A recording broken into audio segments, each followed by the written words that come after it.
127페이지 23번부터 자분 탐상 CBT 시험 대비 02강 수업을 시작하겠습니다.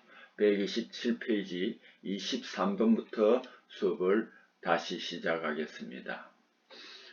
코일 내에서 발생하는 자장유도 전류에 영향을 주는 요인과 가장 거리가 먼 것은 해놨습니다.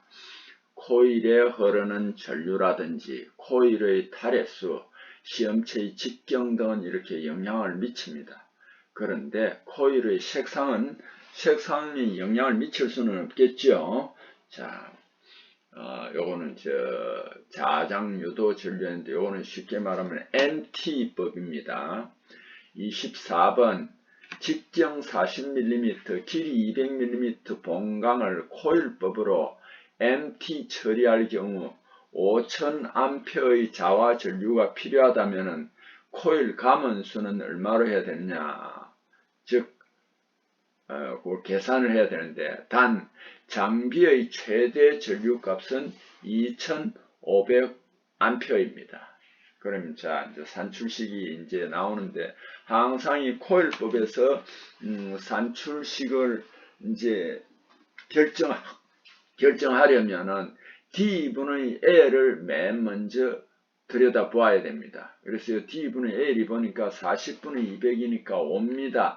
즉 D분의 L이 4보다 큰 경우입니다. 이럴 때는 항상 코일법에서는 A와 T를 같이 먹습니다. AT는 2 플러스 D분의 L분의 35,000입니다. 혹시 이게 앞부분부터 정확하게 안 본 사람들이 이렇게 궁금증이 생길 것입니다. 이 식에서 2는 무엇이며 35,000은 무엇이냐? 이것은 이 식에서 그냥 주어지는 거예요. D분의 L이 4 이상일 때는 2와 35,000은 주어지는 겁니다. 그래서 2 플러스 D분의 L분의 35,000입니다. 그래서 D분의 L은 5지요. 그래서 5를 넣으면 7분의 35,000이니까 5,000이 됩니다. 전류는 얼마 돼야 된다고 했냐면 최대 전류값은 2,500이니까요. 이제 여기 AT니까 탈의 수를 2를 곱하면 2 곱하기 2,500 하면 5,000이 됩니다. 그래서 여기서는 2회가 됩니다. 자분 탐상할 때 자력선이 검사체의 긴 축에 평행 방향으로 생기게 하는 것은 뭐냐면 이거는 선형 좌우입니다. 그 긴 축에다가 직각으로 뭐가 감겨 있느냐 하면은 코일이 감겨 있습니다. 그러니까 이게 이제 선형 직각 방향으로 선형 좌화가 된 것입니다. 25번 자성체의 투자율은 μ로 표시를 합니다. 뭐 반드시 μ로 하라는 법은 없습니다. 어떤 사람이 다른 기호로 할 수도 있습니다. 그런데 보편적으로는 투자율을 μ로 표시를 많이 하더라고요. 투자율을 옳게 나타낸 것은 단 H는 작게 새기고 이게 이제 가로축으로 이렇게 되는 겁니다. 그 다음에 B는 자속 밀도인데 이거는 세로축으로 된 겁니다. 자, 그래서 B는 μ 곱하기 H니까 μ는 H가 넘어가서 H분의 B가 됩니다. 자, 요것도 자주 나오는 식입니다. 자, 방사선 투과 시험으로 가장 결함 검출하기 어려운 상태에 속하는 것은 이것도 참 많이 나왔습니다. 이동 방사선 비임에 수직으로 존재하는 면상결함일 때입니다. 방사선 투과 시험은요, 방사선 비임의 수평일 때 결함 검출이 쉬우며 수직일 때 곤란하다. 이것은 이제 여러 번 나왔습니다. 26번 직접 접촉에 의한 자분 탐상 시험의 자화 방법은 직접 전통은 그럼 간접 접촉 있잖아요. 코일법하고 전류관통법하고 자속관통법 요 세 가지가 간접 접촉법이고 나머지 방법들은 모두 뭐냐면 직접 접촉법입니다. 철강재료 자본탐상시험법, 철강재료 자본탐상시험법 및 자본 모양을 분류해서 탈자의 확인 방법에 이용되지 않는 것은 이었습니다. 이 곤충 피인이라든지 자기 컴퍼스, 가우스미터는 우리가 자기 비파계 검사 처음 시작할 때 그 규격집에서 모형과 함께 다 제시가 되었습니다. 이 투과도계는 IQI라고 합니다. 페니트로미터라고도 하지만은 이미지 퀄리티 인디케이터를 내가지고 IQI라고 많이 합니다. 투과도계는 RT에서 사진 상지를 결정하는 필수적인 대비시험편입니다. 개족에도 방사선 투과 사진의 상지를 결정할 때 사용합니다. 자, 26번을 마치고요. 27번으로 다시 넘어가겠습니다. 128페이지 27번입니다. 철강재료 자본 탐상시험 방법 및 자본 모양의 분류에 따라 검사를 수행할 때 자화 전류의 적용에 관한 설명 중 틀린 것입니다. 이 문제에서는 자화 전류의 적용에 관해서 이제 설명을 하고 거기에서 틀린 것을 골라라, 이런 이제 문제가 되겠습니다. 가, 충격 전류를 사용하여 자화하는 경우. 충격, 이 문제도 몇 번 나왔습니다. 충격 전류를 사용하여 자화하는 경우에는 연속법이 아닙니다. 정말 이거는 잔류법입니다. 굉장히 짧은 시간에 이제 전류를 공급을 합니다. 요것도 규격집에 잘 나와 있습니다. 교류를 사용하여 자화하는 경우 원칙적으로 연속법에 하나입니다. 교류는요. 교류 및 충격 전류를 사용하여 자화하는 경우에는 원칙적으로 표면 흠검출에 하나입니다. 다 규격집에 다 나와 있습니다. 직류 및 택류를 우리 여기 한자로 표시했죠. 맹류라고도 한다. 택류를 맹류라고도 합니다. 맹류입니다. 이 택류를 사용하여 자화하는 경우 표면 흠 및 표면 건접 내부 흠을 표면 건접 내부 흠이라는 걸 쉽게 말하면 다른 용어로는 우리 뭐라고 표시하느냐면 표면 직하라고 합니다. 완전 내부가 아니고 표면 바로 밑에 있는 것, 표면 직하라고 합니다. 표면 직하라는 용어도 많이 쓰니까 여러분이 여기서 이제 혼란을 일으키면 안 되겠지요.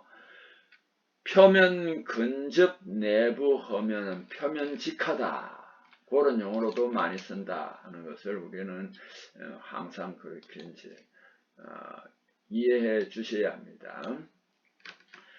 그 다음에 28번 철강재료 자본탐상시험법 및 철강재료 자본탐상시험법 및 자본모양 분류에서 A형 표준시험편에 적용하는 자본 적용 방법은 A형뿐만 아니라 A형의 동생인 C형, B형 모두 연속법을 적용합니다.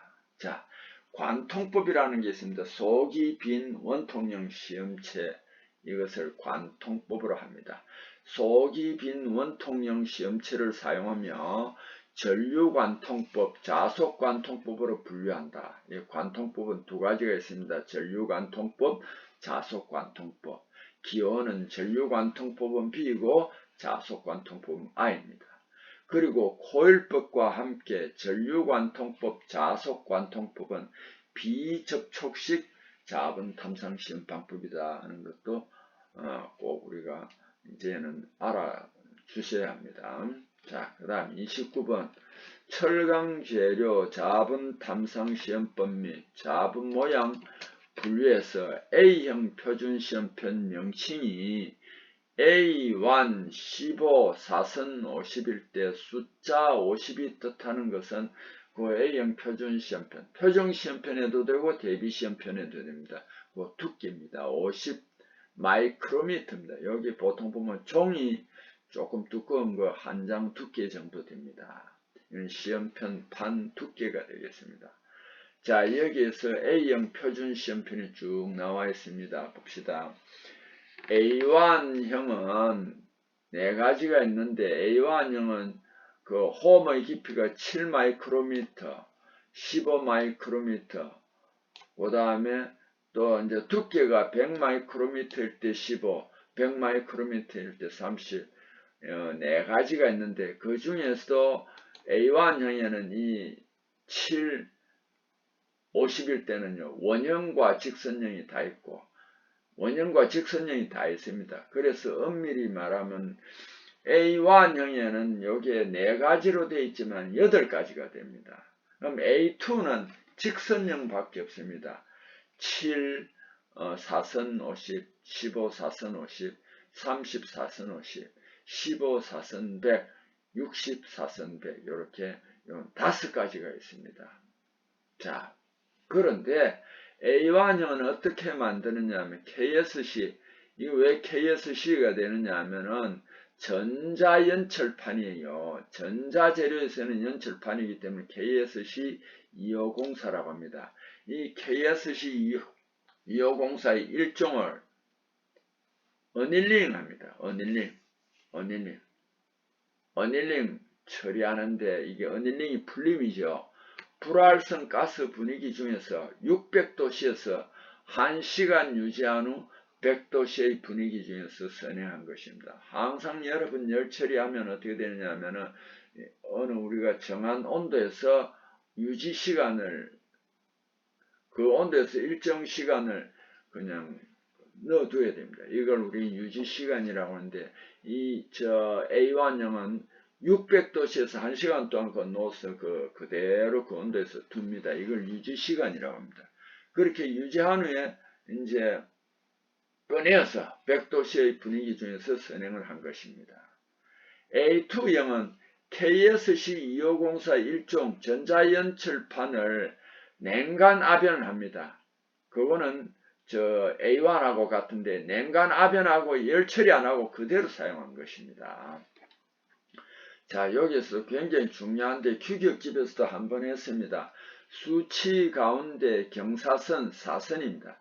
우리가 이제 기술 용어에서는 본래 경사선이 맞는데 줄여서 많이 씁니다. 사선이라고. 왼쪽은 인공홈을 만들었어요. 전문가가. 그 깊이에요. 사선 오른쪽은 판 두께를 나타내고 치수의 단위는 마이크로미터입니다. 그래서 우리가 보니까 여기에서 보니까 결함은 보니까 7, 15, 30, 그 A1형 그렇고 A2형 7, 15, 30, 15, 60까지 있죠. 그죠? 그러고 이제 그 A형 표준 시험편의 두께는 주로 보니까 50 아니면 100이 있습니다. 마이크로미터입니다.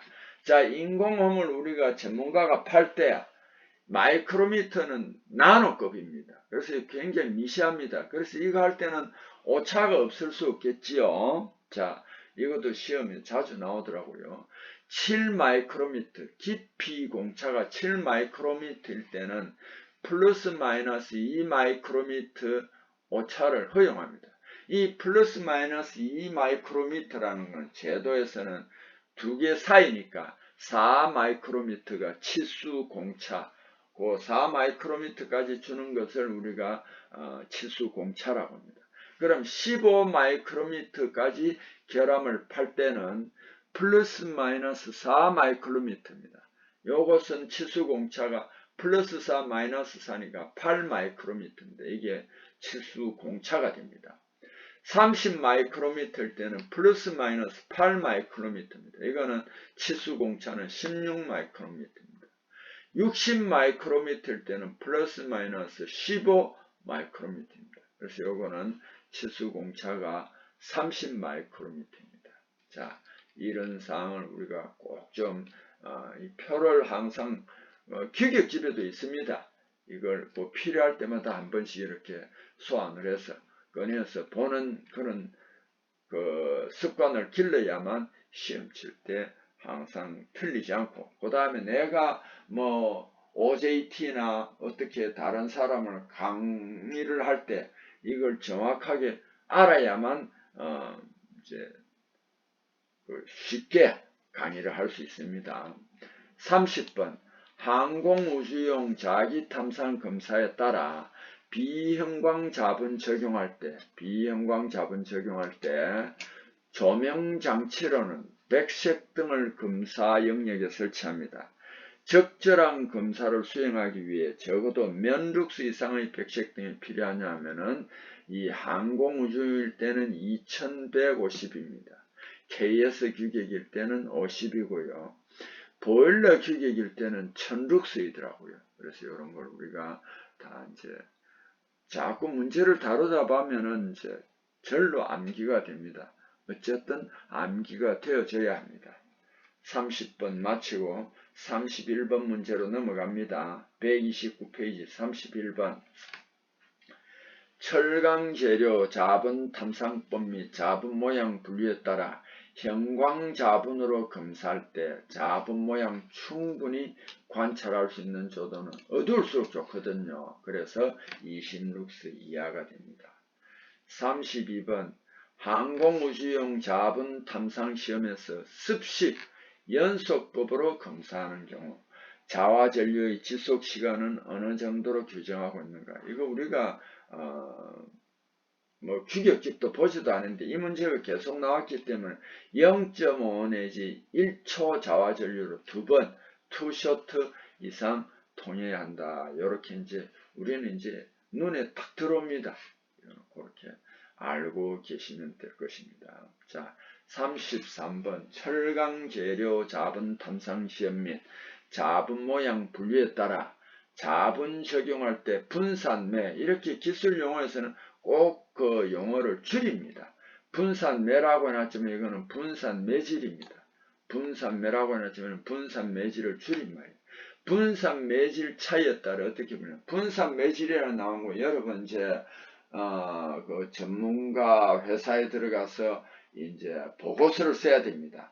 그럴 때는 분산 매질이 뭐냐 이러면 그때 이제 적용한 약품에 따라서 건식법이면 건식법, 습식법이면 습식법 이렇게 이제 꼭 써줘야 됩니다. 두 가지뿐입니다. 분산매 또는 분산 매질은 건식법, 습식법 두 가지뿐입니다. 자, 그 다음에 초음파 탐상 시험에서 이용되는 탐촉자 중에서 수정 진동자 특징인 것은 아주 고급은 아닌데요. 이게 광범위하게 사용할 수 있습니다. 수정 진동자는 기호로는 Q로 표시합니다. 퀄저거든요. 안정도가 높고 수명이 길며 고온에서도 사용 가능하며 광범위하게 사용할 수 있는 탐촉자입니다. 얼핏 보면 다 좋은 것 같은데 정밀한 탐촉이나 이럴 때는 그 황탐촉자나 이런 건 조금 안 좋습니다. 그래서 그러나 보편적으로 광범위하게 쓰이는 게 수정 진동자다. 이렇게 알아 주셔야 합니다. 34번 철강 재료 자본 탐상 시험법 및 자본 모양 분류에 따라 습식 분산 매질이 습식입니다. 습식 자본 탐상 시험 할 때 물이나 등류 등의 분산매를 이용하여 필요에 따라 적당한 첨가제를 넣은 검사액을 사용합니다. 이때 첨가제인 것은 계면 활성제입니다. CRT에 나타난 에코 높이가 스크린 높이의 80%일 때 이득 개인 손잡이를 조정하여 6대11 낮춰버리면 반으로 에코 높이가 낮아집니다. CRT 스크린 높이 약 몇 퍼센트로 낮아지느냐 하면 40%입니다. 이 6대11 드랍법을 많이 씁니다. 여러분 초음파를 안 해배웠으니까 이거 모르겠는데 개인 손잡이를 해가 6대11을 높이면은 2배로 올라가고 낮추면은 2분의 1로 낮아집니다. 최대 결함 에코 높이의 2분의 1에 해당하므로 80%의 2분의 1인 40%입니다. 40%입니다. 그 다음에 철강 재료 자본 탐상 시험 및 자본 모양 분류에 따른 자본 모양의 분류가 아닌 것은 독립 자본 모양. 독립 자본 모양에는 균열, 선상, 원형상 세 가지가 있습니다. 연속 자본 모양이 있고요. 뭐 균열 잡은 모양도 마찬가지예요. 분선 잡은 모양도 있는데 기공 잡은 모양은 아닙니다. 기공 잡은 모양이라고 안 하고 기공에서 결함이 나타났을 때는 우리 뭐라고 해줘야 되냐면 이거는 원형상 잡은이라고 해줘야 됩니다.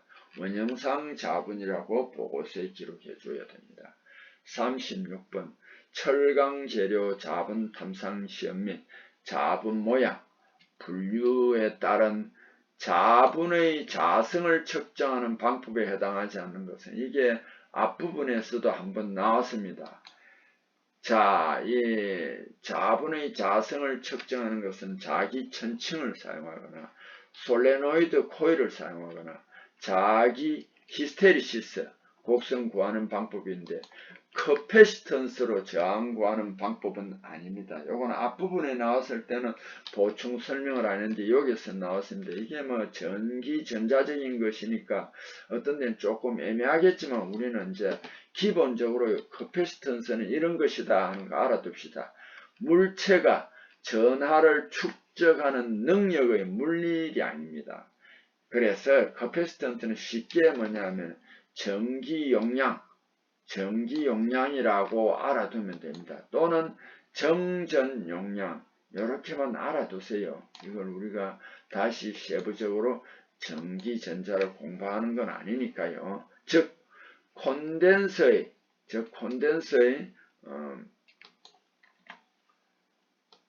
양극의 음량 전하가 축적될 때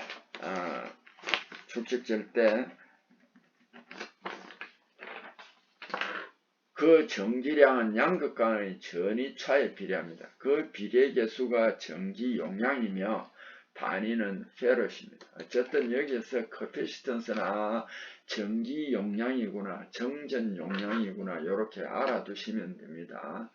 자, 그 다음에 또 37번으로 넘어가겠습니다. 130페이지. 비중이 작은 밀가루처럼 이렇게 막 날립니다. 이걸 백색 미분말이라고 합니다. 비중이 작은 백색 미분말을 액체에 섞어서 휘저었습니다. 이걸 현탁이라고 합니다. 현탁시키지 않고 그대로 적용하는 침투 탐상시험의 현상제를 이거는 뭐라고 하냐면 건식 현상제라고 합니다. 이것도 사실 적용하는데 조금 기술이 필요하더라고요. 쉬운 건 아닙니다. 건식은 자분도 마찬가지고. 37번 누설검사를 LT라고 합니다.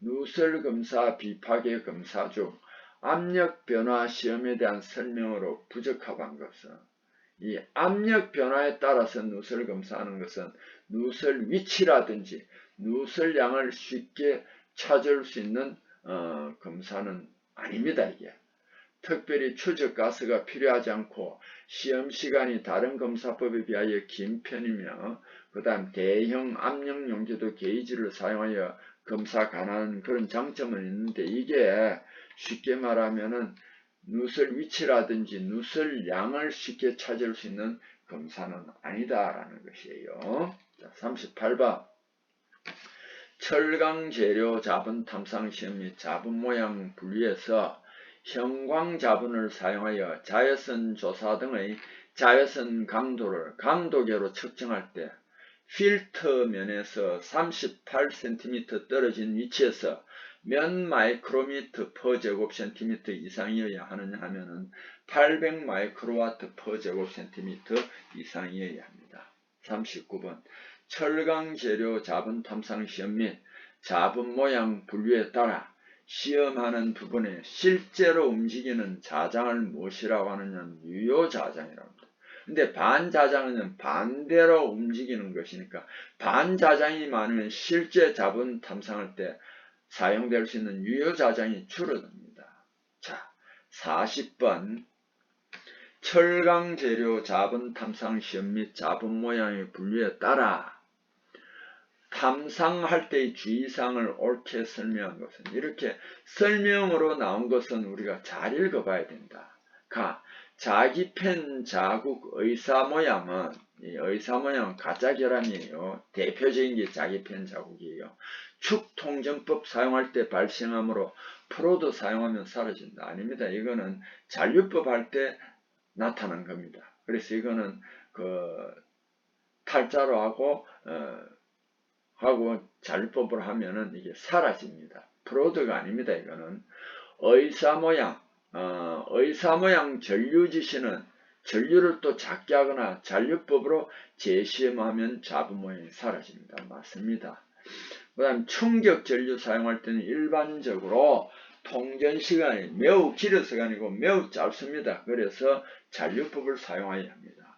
잔류법을 사용할 때는 자화 조작 후 잡음 모양 관찰할 때는 다른 시험체와 접촉하면 좋은 효과가 나타납니다. 자기 펜 자국이 생깁니다. 자, 41번 페인트 칠해진 표면에 침투 비파게 검사해야 할 때 첫 단계 작업은 표면에 조심스럽게 침투액을 뿌리지 않습니다. 침투 비파게는 가장 취약점이 이 표면에 있는 그 페인트라든지 기름이라든지 유지라든지 잘 닦아야 됩니다. 특히 이거 페인트 막 같은 거는 제거를 해야 됩니다. 안 그러면 결함을 찾을 수 없습니다. 그래서 이거는 화학적으로 조심스럽게 제거해야 됩니다. 쇠솔이나 이런 거로 긁어내면 안 됩니다. 세척제로 표면을 완전히 닦아낸다. 맞습니다. 페인트로 매끄럽게 칠해지면은 거칠게 하기 위해 철 손질한다. 이것도 아닙니다. 세척제로 표면을 이게 뭐야? 세척제로 표면을 완전히 닦아낸다. 세척제를 쓰는 게 아닙니다. 요거는 뭐냐 하면은 용제 제거 같은 걸 써서 표면을 닦아냅니다. 세척제가 아닙니다. 전 처리할 때는. 전 처리할 때는 세척제를 쓰지 않습니다. 그래서 이 문제에서 제가 간과할 뻔했습니다. 이 세척제 요걸 잘 읽어야 됩니다. 세척제는 전 처리할 때는 쓰는 게 아닙니다. 그래서 이 문제가 상당히 조심스럽습니다. 42번 철강 재료 자본 탐상 시험 및 자본 모양 분류해서 시험 기록을 할 때 시험 조건 중 자화 전류체에 대한 설명으로 옳은 것을 내놨습니다. 자화 전류체는 파고치로 계산한다. 맞습니다. 이렇게 펄스처럼 오르락 내리락 하는데 그 중에 제일 높은 쪽에 있는 그 파고치로 기재합니다. 파고치를 기재하는 경우는 코일법에 한한다. 아닙니다. 자화 전류체입니다. 코일법인 경우 간격 탈해수 부기하는 게 아니고 코일 치수와 탈해수 기록합니다. 프로드법일 때는 프로드 간격을 표시합니다. 그래서 이 42번도 우리가 정확하게 잘 알아두셔야 합니다. 자, 43번으로 넘어가겠습니다. 모세관 현상은 이게 이제 벽쪽을 따라서 보통 관속 액면의 높이가 높아지는데 유일하게 수온만 낮아집니다. 와전류 탐상 시험의 특징 설명 중 잘못된 것은 결함 종류 형상 치수를 정확하게 판별하기 어렵습니다. 정확하게 판별은 좀 어렵습니다. 탐상 및 재질 검사 등 복수 데이터를 동시에 얻을 수 있습니다. 표면으로부터 깊은 곳에 있는 내부 결함의 검출은 곤란하다. 맞습니다. 복잡한 형상의 시험체에서 전면 탐상할 때는 능률이 떨어집니다. 그리고 이 전문적인 지식이 필요합니다. 44번 다음 검사법 중에서 비파괴 검사 방법에 해당되지 않는 피로시험은 이거는 비파괴가 아닙니다. 이제 계속 이제 하중을 걸어가지고 이게 파괴되거나 이럴 때 이제 측정하는 겁니다. 심지어 이 피로시험 같은 거는 굉장히 오랫동안 이렇게 검사를 하는 경우도 있습니다. 어떤 재료에 하중을 주면서 이거는 비파괴 검사가 아닙니다. 제가 이제 오늘 이렇게 이제 인터넷을 검색하다 보니까 우리가 이제 일본에 대해서는 무조건 친일파라고 이러는데 안 좋은 것만 이야기하는데 오늘 보니까 뭐가 있느냐 하면은 일본의 구마모토인가 거기에요.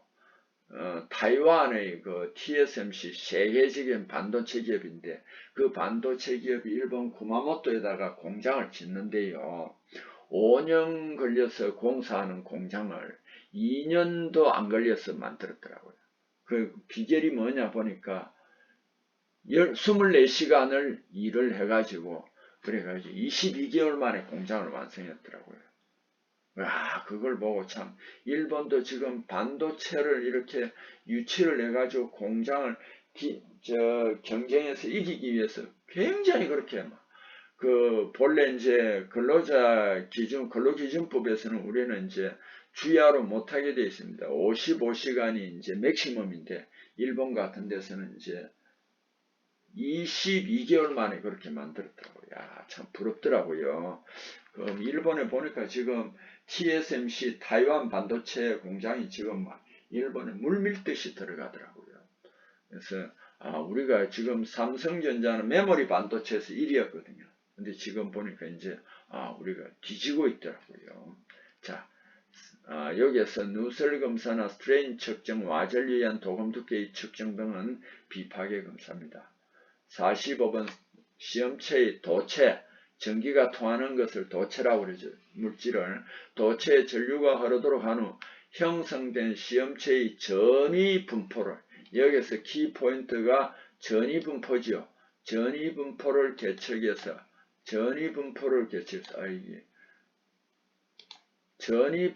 계측해서 이렇게 이제 말에 벌써 답이 나와 있잖아요. 그죠? 그러니까 요거는 전위차 시험법이다 하는 거 알아두시고, 우리가 전위차 분포 시험법을 우리가 특별히 별도로 보지는 않았잖아요. 그죠? 이렇게 알아주시면 되겠습니다. 46번 다음 중 와전류 비파기 시험, ET, ECT라 하기도 하고 전자유도 시험입니다. 펄스 에코법은 이거는 초음파입니다. UT입니다. 임피던스 검사, 위성 분석 시험, 변조 분석 시험, 이것도 우리도 안 했지만은 특히 여기 알아둬야 되는 펄스 에코는 초음파의 대표적인 검사 방법입니다. 자, 47번 초음파 탐사 시험을 할 때 사용하는 음속을 조정하는 손잡이의 역할로 옳은 것은, 음속 조정 손잡이는 시간측 에코 간격을 줄이고 늘리고 합니다. 그래서 이제 6대11법을 쓸 때 또 이제 영향을 받습니다. 자, 음속을 조정하는 손잡이는 시간축 에코 간격을 줄이고 늘리는 데 사용합니다. 다음 중 점용접, 스팟 용접이죠. 점용접, 용접부의 접합성 검사, 이거는 몇 번 나왔습니다. 초음파 비파의 검사로 한다라는 것을 꼭 좀 이제 여러분 이제 충분히 이제 이해하실 겁니다. 우리가 전문적으로 점용접하고 배우지는 않았지만은 이것은 초음파 비파의 검사로 한다. 48번 초음파 탐상 시험에 의하여 결함 높이 측정할 경우 결함 길이를 측정하는 것. 결함 길이는요, 이건 이제 여러분 안 해봤으니까 조금 어려운데, 탐촉자의 이동 거리에 따라서 측정합니다. 탐촉자를 이렇게 왔다 갔다 움직입니다. 이게 이제 이동 거리에 따라서 측정을 한다라는 걸 알아주시면 되겠습니다. 자, 이번 시간도 여러분 수고했습니다.